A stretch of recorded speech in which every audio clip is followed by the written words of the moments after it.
खबरदार होशियार।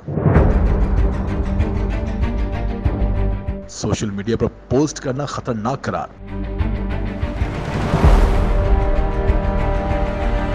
अक्सर सुनने में आता है कि चाय, कॉफी और लेट खाना खाने से नींद ना आने की ये सब बड़ी वजूहात हैं। लेकिन हाल ही में माहिरीन ने एक नई तहकीक के दौरान नींद ना आने की बड़ी वजह दरियाफ्त कर ली है। तहकीक के मुताबिक सोने से कबल सोशल मीडिया पर पोस्ट करने से सार्फिन को नींद आने में 3 घंटे तक की ताखीर हो सकती है। 50,000 अफराद पर की जाने वाली तहकीक के मुताबिक जो सार्फिन अपने सोने के औकात में 1 घंटे के अंदर सोशल मीडिया पर कुछ पोस्ट करते हैं, उन्हें नींद आने में दुगना वक्त लग जाता है। तहकीक में यह बात भी सामने आई कि जिन सार्फिन ने सोने से कबल मुतादिद बार पोस्ट शेयर की, उनको एक बार पोस्ट करने वाले सार्फिन की निस्बत ताखीर से नींद आई। माहिरीन के मुताबिक पोस्ट पर लाइक और कमेंट्स का ख्याल एड्रीनालाइन नामी हार्मोन की मिकदार में इजाफा करता है। यह हार्मोन नींद के आने में रुकावट डालते हैं। फोन से निकलने वाली नीली रोशनी को भी हमारी नींद को खराब करने का सबब समझा जाता है। ताहम माहिरीन ने सोने से कबल सोशल मीडिया पर पोस्ट शेयर करने को इंसानी सेहत के लिए खतरनाक करार दे दिया है।